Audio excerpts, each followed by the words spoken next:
तो आज हम लोग सबसे इम्पॉर्टेंट कॉन्सेप्ट के बारे में डिस्कस करेंगे जो कि है law of conservation of linear momentum. हमने मोमेंटम के बारे में बहुत कुछ डिस्कस किया है, मोमेंटम बेसिकली क्या होता है। तो अभी आज हम लोग देखेंगे कि law of conservation of momentum हमें ये क्या बताता है। इट स्टेट्स दैट, अगर इसका डेफिनेशन देखें, the momentum of the body before collision is equal to the momentum of the body after collision. Hence due to the conservation of momentum the total momentum of the entire system remain constant if the external work not being done over body। मतलब अगर कोई भी हमारा एक ऐसा system है जहाँ पर एक्सटर्नल वर्क नहीं किया जा रहा है, तो एक्सटर्नल वर्क नहीं करने की वजह से, या फिर अगर कोई भी हमारा आइसोलेटेड सिस्टम है, तो वो आइसोलेटेड सिस्टम में जो इनिशियल मोमेंटम होता है, इनिशियल मोमेंटम कॉलिजन से पहले का, और जो फाइनल मोमेंटम होता है मोमेंटम कॉलिजन के बाद का, जो इनिशियल मोमेंटम और जो फाइनल मोमेंटम होता है, जिसको हम लोग टोटल मोमेंटम भी बोलते हैं, वो होता है कंजर्व। मतलब जो मोमेंटम होता है वो होता है कंजर्व। कंजर्व क्यों होता है? क्योंकि कॉलिजन से पहले जितना मोमेंटम होता है, कॉलिजन के बाद भी उतना मोमेंटम होता है। कंजर्व का मतलब होता है सेव। सिंपल वर्ड्स में अगर हम लोग कंसिडर करें तो, मगर यहाँ पर हमें technical words, technical terms consider करना होगा, क्योंकि हर एक चीज़ों का स्टैंडर्ड होता है। फिजिक्स का भी एक स्टैंडर्ड है, इंजीनियरिंग का भी एक स्टैंडर्ड है, तो हमें हर एक चीज़ के स्टैंडर्ड के रेस्पेक्ट में हर एक चीज़ को डिफाइन करना होगा। तो यहाँ पर अगर हम लोग देखें तो जो मोमेंटम होगा, इनिशियल मोमेंटम फाइनल मोमेंटम के बराबर में होगा, इसलिए जो टोटल मोमेंटम होगा वो होगा कंजर्व। तो इसको हम लोग मैथमेटिकली प्रूव करेंगे, और उसके बाद हम लोग कुछ एप्लीकेशंस देखेंगे जो कि हमें कम्प्लीटली बताते हैं कि जो मोमेंटम होता है वो कंजर्व होता है। जैसे कि हमने लॉ ऑफ एनर्जी कंजर्वेशन में देखा था कि जो एनर्जी होती है वो किस तरीके से कंजर्व होती है। सिमिलरली यहाँ पर हम लोग देखेंगे जो मोमेंटम होता है वो किस तरीके से कंजर्व होता है। तो हम लोग कंसिडर कर लेते हैं कुछ एग्जाम्पल्स। सेम हमारा सिंपल सा एग्जाम्पल, यह है बॉडी B1, यह है बॉडी B2, यह है बॉडी B1, यह है बॉडी B2। दोनों के पास है वेलोसिटी और दोनों के पास है मोमेंटम। M1U1 बॉडी B1 का मोमेंटम, और जो बॉडी B2 का जो मोमेंटम है वो है M2U2। यहाँ पर हो जाता है दोनों का कॉलिजन। कॉलिजन के बाद और जो दोनों का जो मोमेंटम होगा, बॉडी B1 का जो मोमेंटम होगा वो होगा M1V1, और जो बॉडी B2 का जो मोमेंटम होगा वो होगा M2V2। तो दोनों का जो मोमेंटम होगा, कॉलिजन से पहला दोनों बॉडी का मोमेंटम M1U1 M2U2 जो कि है इनिशियल मोमेंटम। कॉलिजन के बाद दोनों का मोमेंटम M1V1 M2V2 जो कि है फाइनल मोमेंटम। तो ये जो दोनों जो मोमेंटम हो गया, मतलब कॉलिजन से पहले का मोमेंटम और कॉलिजन से बाद का जो बाद वाला जो मोमेंटम होगा, वो दोनों इक्वल होने वाले। इसका मतलब पूरे सिस्टम का जो मोमेंटम है वो होने वाला है कंजर्व। अगर और डिटेल में समझने का तो और डिटेल में समझ लेते हैं। हम लोग कंसिडर कर लेते हैं ये है हमारा B1 ऑब्जेक्ट, या फिर B2 ऑब्जेक्ट, B1 ऑब्जेक्ट, और ये B2 object, B1 body B2 body.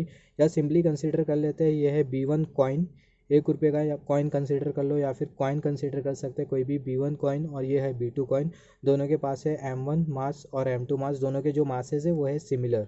दोनों 1 रुपीज़ के कॉइन है। दोनों के जो मासेस है वो है सेम। दोनों के पास है वेलोसिटी U1 U2।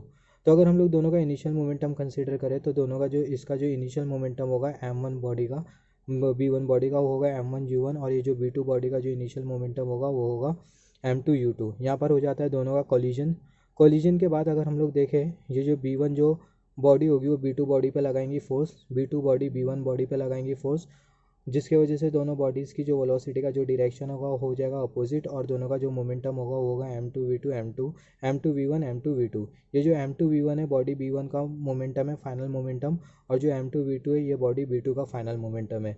तो यहाँ पर जो इनिशियल मोमेंटम है वो फाइनल मोमेंटम के बराबर में होने वाला है, ये हमें प्रूव करेंगे मैथमेटिकली। और एक प्रैक्टिकल केस हम लोग कंसिडर करेंगे, मतलब 2 प्रैक्टिकल केस कंसिडर करेंगे। तो यहाँ पर जो इनिशियल मोमेंटम है वो फाइनल मोमेंटम के बराबर में होने वाला है M1U1 plus M2U2 is equal to M1V1 plus M2V2।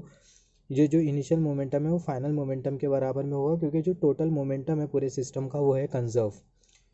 तो यहाँ पर अगर हम लोग कंसिडर करें, ये जो बॉडी B1 है, ये जो बॉडी B1 है वो बॉडी B2 पे लगा रही है F1 फोर्स, और जो बॉडी B2 है वो बॉडी B1 पे लगा रही है F2 फोर्स। तो ये जो F1 फोर्स होगा उसका जो मैग्नीट्यूड होगा वो होगा M1A1, क्योंकि जो फोर्स होता है वो मास और एक्सेलरेशन के बराबर में होता है। सिमिलरली जो F2 फोर्स होगा उसका जो मैग्नीट्यूड होगा वो होगा M2A2। अगर हम लोग यहाँ पर कंसिडर करें F1 force is equal to m1, यहाँ पर हमने एक्सेलरेशन कंसिडर किया है, तो जो एक्सेलरेशन होता है वो होता है rate of change of velocity with respect to time.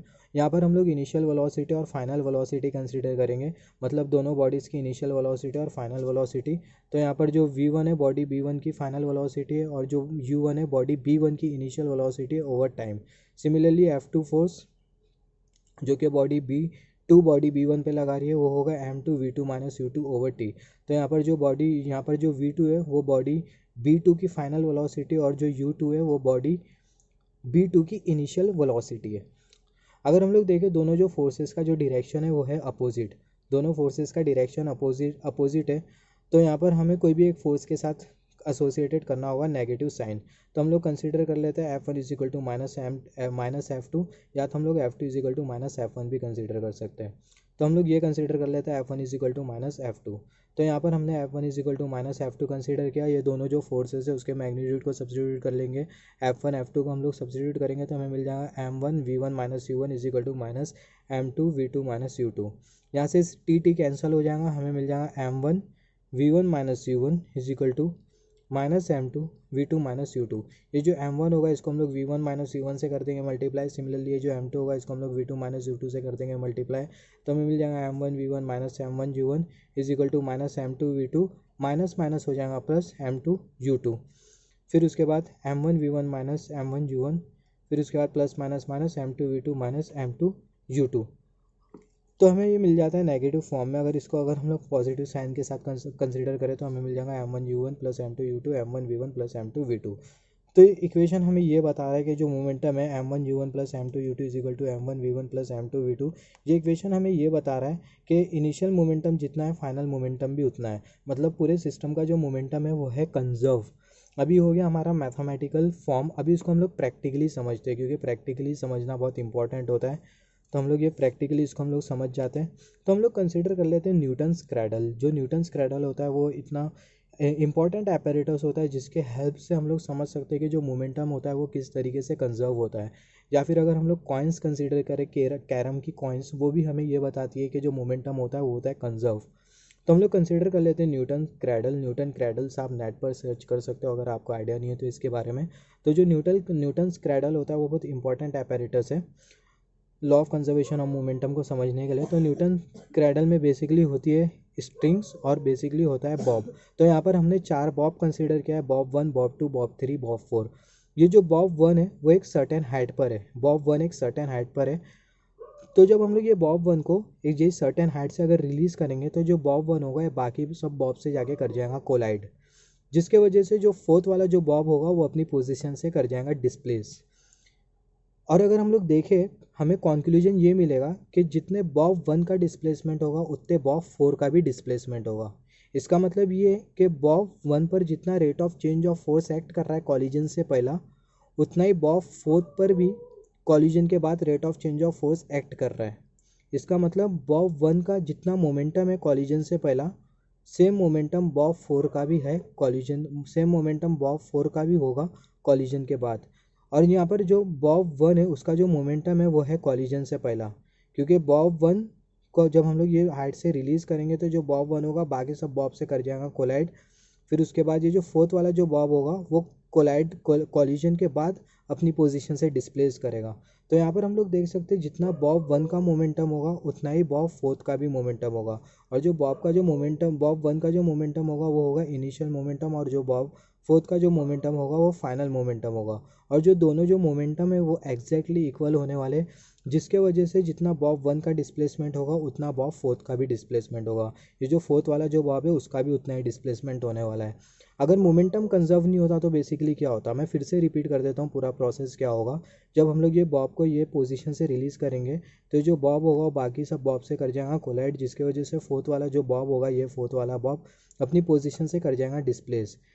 जितना फर्स्ट वाले बॉब का डिस्प्लेसमेंट होगा उतना ही फोर्थ वाले बॉब का भी डिस्प्लेसमेंट होगा। इसका मतलब फर्स्ट वाले बॉब का जितना rate of change of force है कॉलिजन से पहला, उतना फोर्थ वाले बॉब का भी rate of change of force है जो कि है कॉलिजन के बाद। जिसका मतलब बॉब 1 का जितना मोमेंटम है कॉलिजन से पहला, बॉब 4 का भी उतना मोमेंटम है कॉलिजन के बाद। इसका मतलब जो टोटल जो मोमेंटम है वो है कंजर्व।